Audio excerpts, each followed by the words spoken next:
The following program is underwritten by the Nevada Irrigation District. Since 1921, providing clean and healthy drinking and irrigation water to more than 24,000 homes, farms, schools, and businesses in Nevada and Placer counties.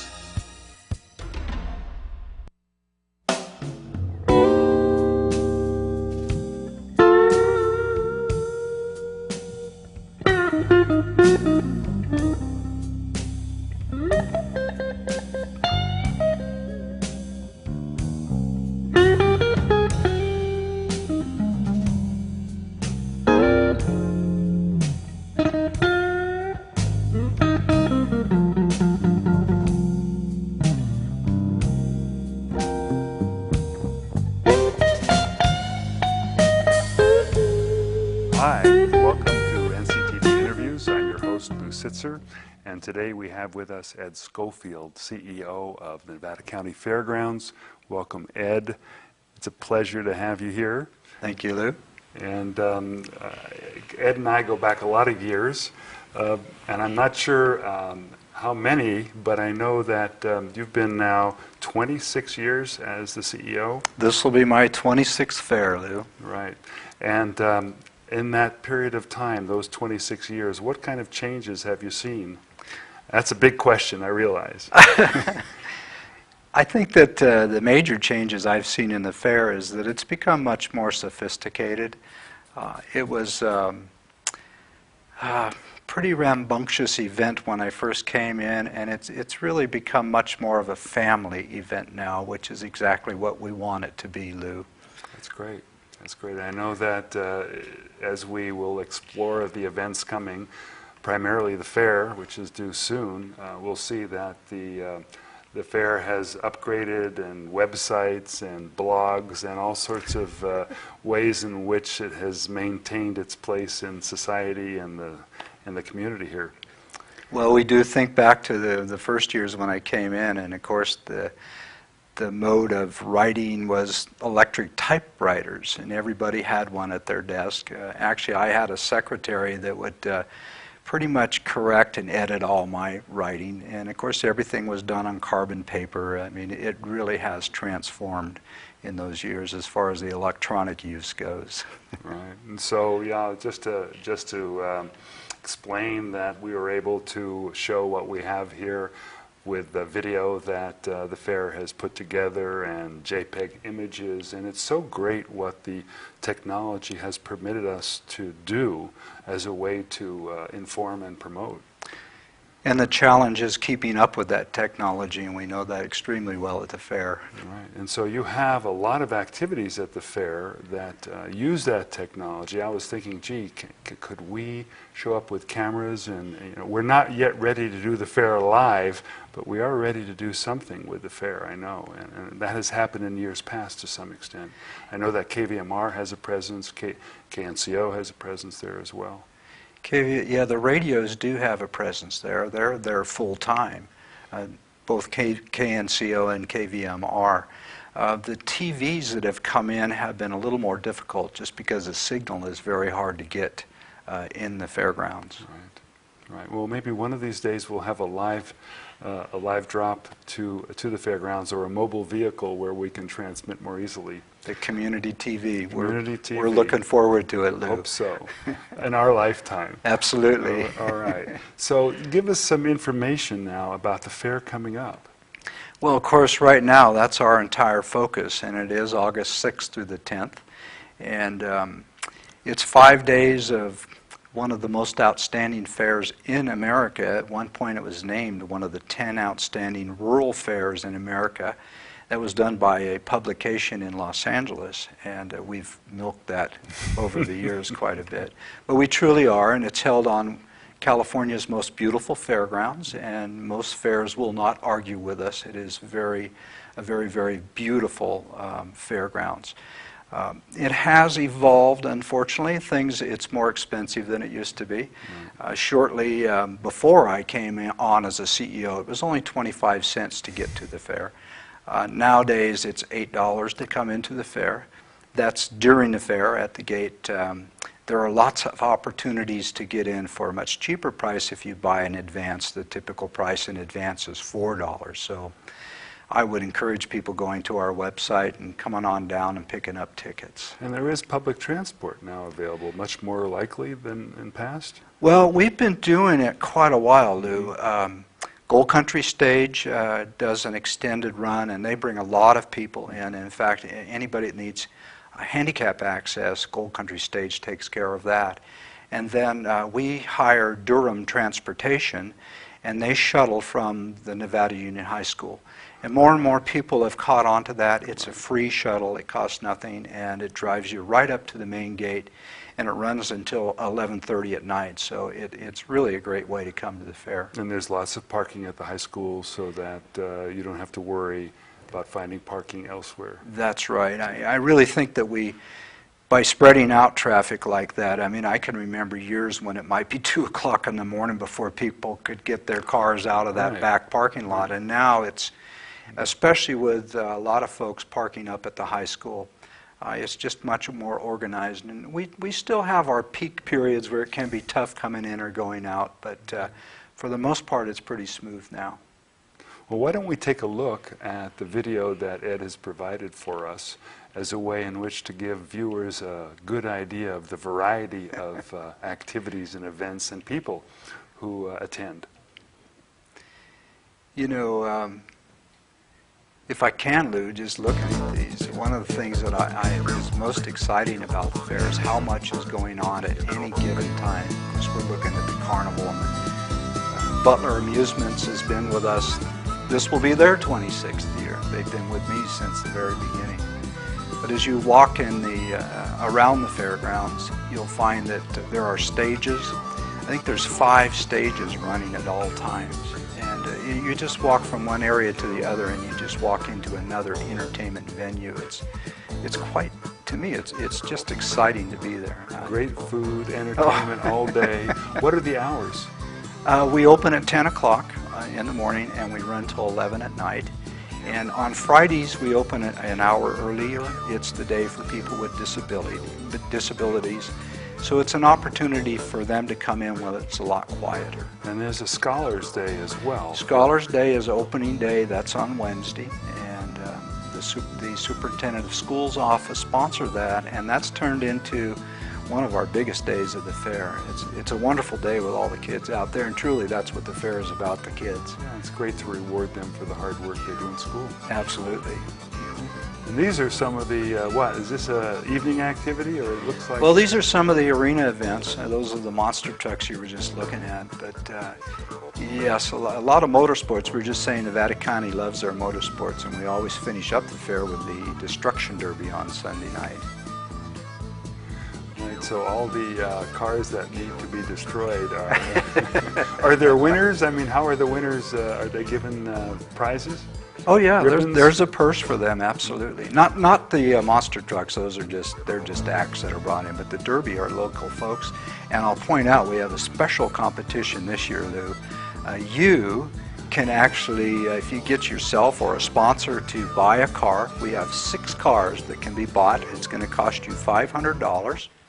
But the winner of that event gets to donate $1,000 to the charity of their choice or service organization, nonprofit. So go online and take a look at that. That's a new event. We're calling it the VIP Destruction Derby. So anyone now who is eligible in time to buy one of these 6 cars can participate as a driver? They can participate as a driver, or if that makes them nervous, we'll find a driver for them. But yes, it's your opportunity to get down there, and there's only going to be 6 cars, so you got a pretty good shot at it. So if you've ever wanted to be in a Destruction Derby, and this is your chance, plus what a great idea to be able to donate money to a nonprofit charity. You have to name in advance who your nonprofit or charity is going to be, and if you win, then we write a $1,000 check to that charity. And for all the viewers out there, be sure to keep in mind that NCTV is a nonprofit, and we are eligible here.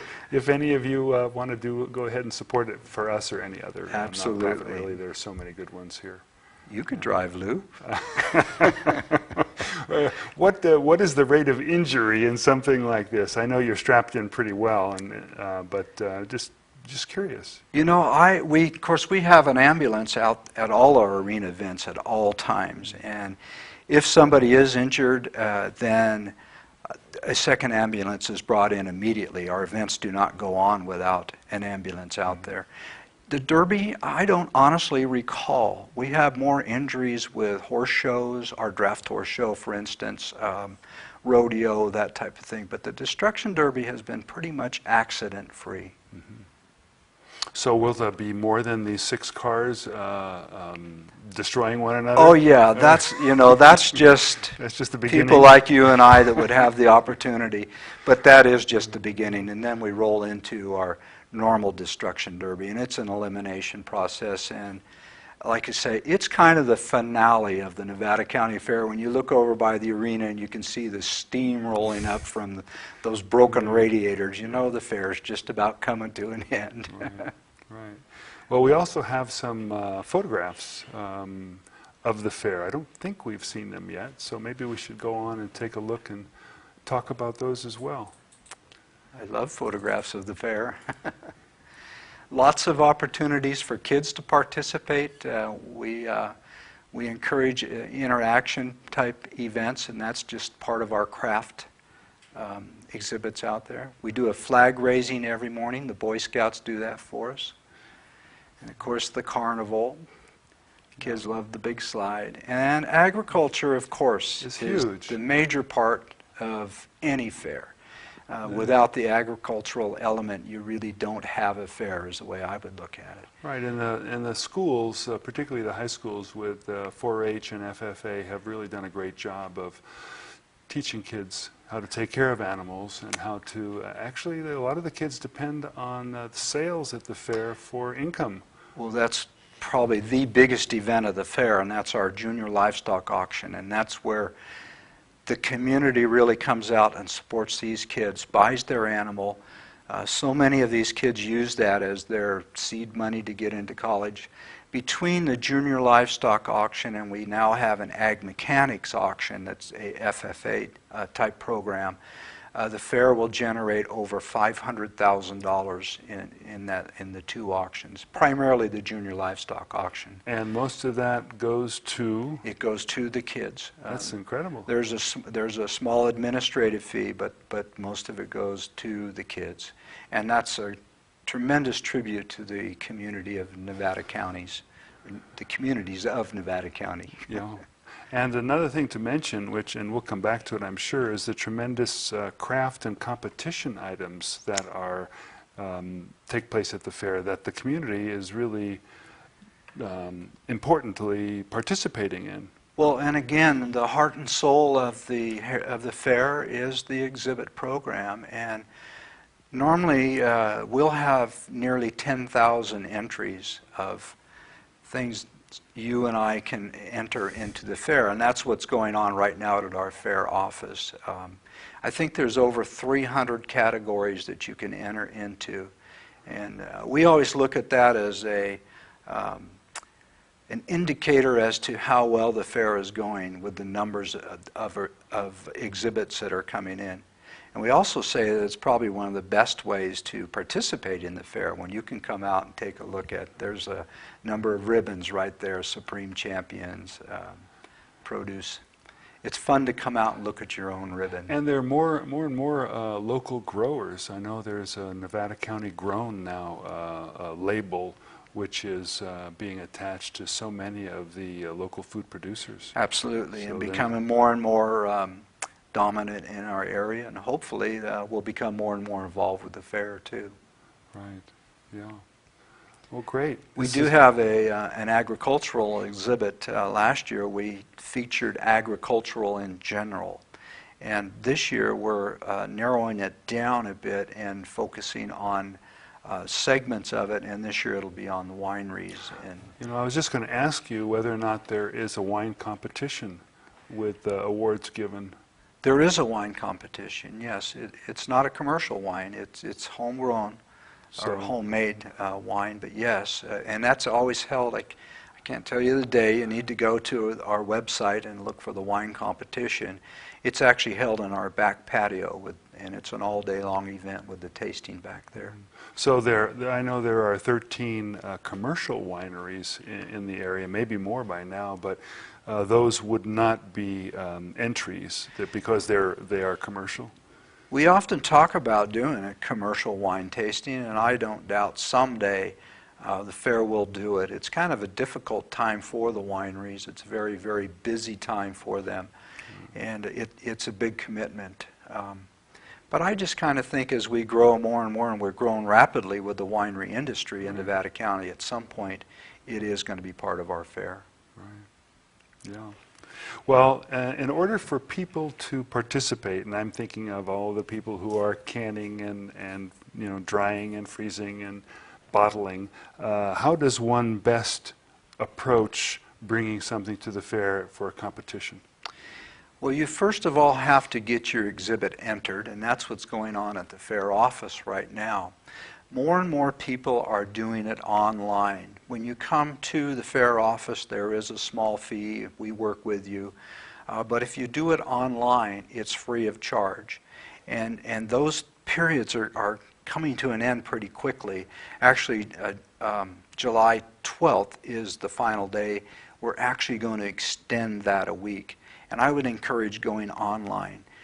It'll walk you through it. Right. So the website, which is www.nevadacountyfair.com, yes, is where to go, and then you can access the information as to how to yes. enter. And all you're going to do is enter at this point, and then it gives you the instructions on the day that you bring your particular item in, and it's spread out. And then it will also tell you when it will be judged. It's a process, right. And then of course it will tell you how to pick it back up at the end of 5 days too. So how many people are involved in your office? When you say it's a process, I can already see the people who are trying to manage this. How many people are involved in the office work, and then how many people in the fair itself? Well, probably in my office right now we have probably 12 to 15 people in there. And I can remember, Lou, when we talk about technology, our office right now would just be swamped with people in line and numbers of our people trying to work them through. And now with the online process, we kind of miss that because more and more people are doing it online. We probably have close to 30 people working out there right now. And when we come into the fair, when we talk about all the jobs we have, we'll have over 200 people that are employees of the fair. And we have 5, including myself, 5 full-time people right now. Everybody else is a temporary position. And how has it been as you're now preparing for the fair, dealing with the troops of firefighters who have been residing and working through? I mean, you had quite a setup there. We had quite a setup, yes, Lou.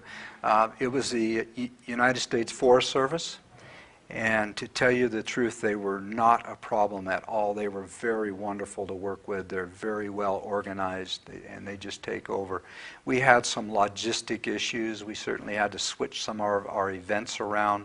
We had to move parking around. 4th of July was a challenge where there really was no parking out there, but it went very well. And the Forest Service just made it easy for us.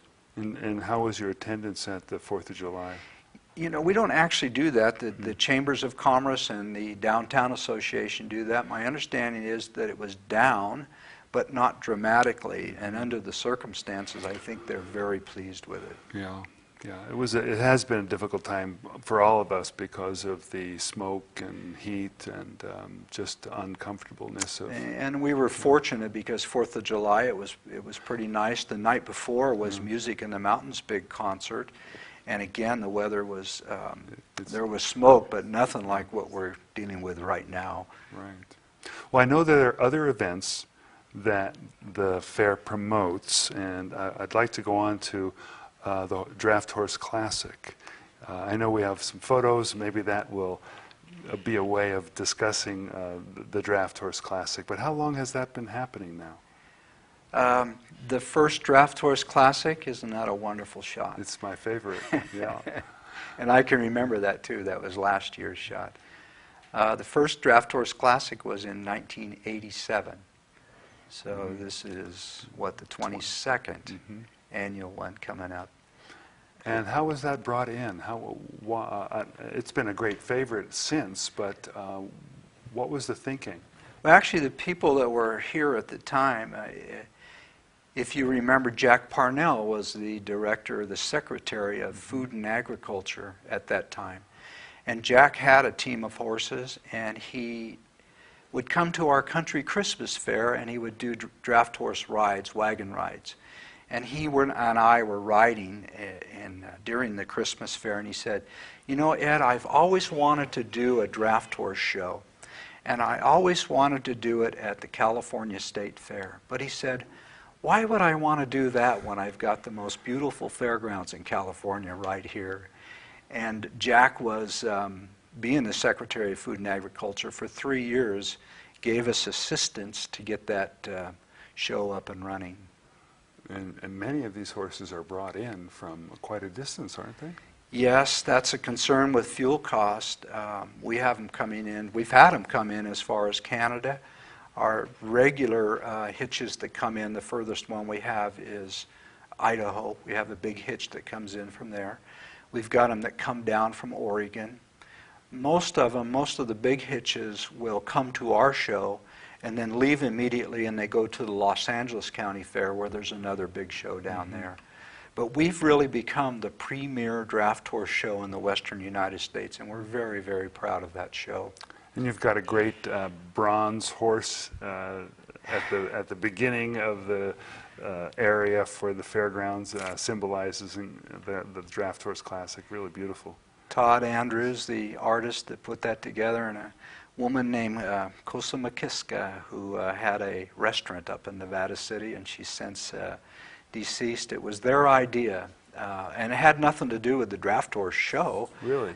They just came and said, wouldn't it be wonderful if we had this beautiful bronze horse out in the front of the fairgrounds? And I think we were quite skeptic at first, but you know, you see that horse now and you know exactly where it is. You not only know it's at the Nevada County Fairgrounds, but you know you're at Grass Valley when you see that. Right. And it has been described as the most beautiful fairgrounds in the state. And I know that's because we helped put that together. But it is. It's a lovely place, and it's used year-round. Another event but the Draft Horse Classic is coming up. It's in September. It's the 18th through the 21st. And people can get their tickets now? Absolutely, and people are buying their tickets now, especially the Saturday night event fills up and sells out pretty rapidly. And what is that Saturday night event? Well, there are 6 specific shows that go on in the arena, and each show is a different series of competitions.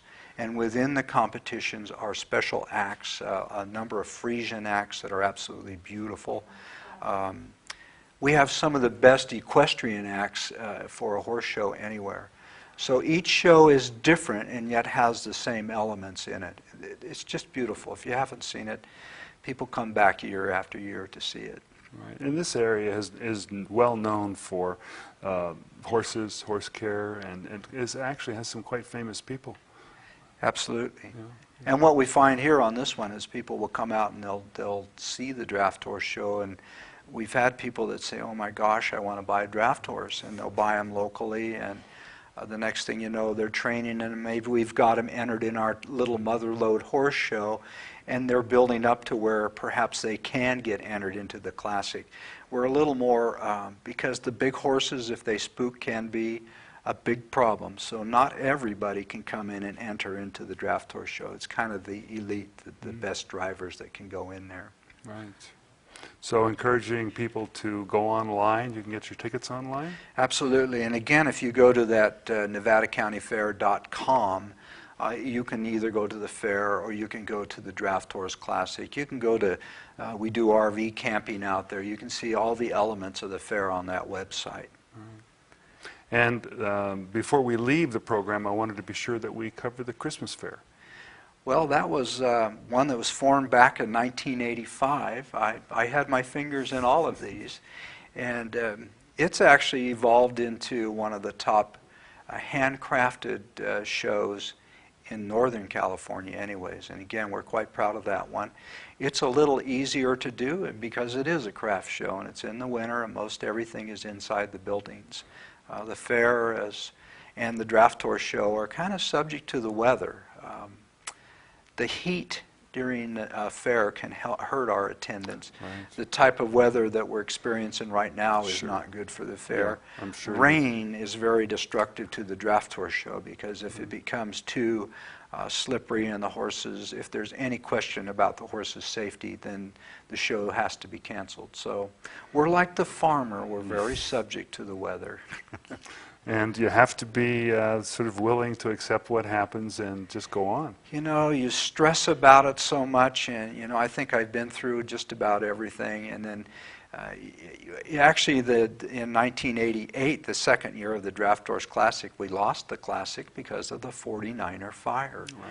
And at some point, you stress about losing them, and then you finally make that decision, and it's like this huge weight goes off of your shoulder. I mean, financially, you're in a world of hurt, and you're going to have to work yourself out of it. But you've made that decision, and you just move on to the next event.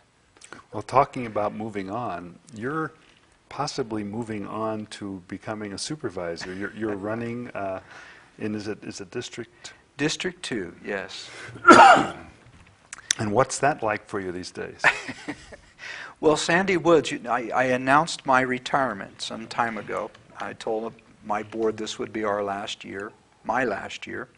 Sandy Woods is my deputy manager, and Sandy has already been selected to fill my position when I leave. And I think that she sometimes feels that I have left already because campaigning for these offices is quite time-consuming. I think that I actually was sitting at home not realizing what retirement might feel like, and this opportunity came along, and here I am, Lou. Time for a new career. I guess so, yes. Well, I want to thank you, Ed. It's been a pleasure once again, and be sure to encourage people to attend the fair, also the Draft Horse Classic and the Christmas Fair as well. So lots to do here in Nevada County. Thanks for watching NCTV Interviews. Thank you, Gail and Cassandra, Ben and Marilyn, and Bill Carquest, our engineer, Michael Lamarca, our new executive director. Thanks for watching.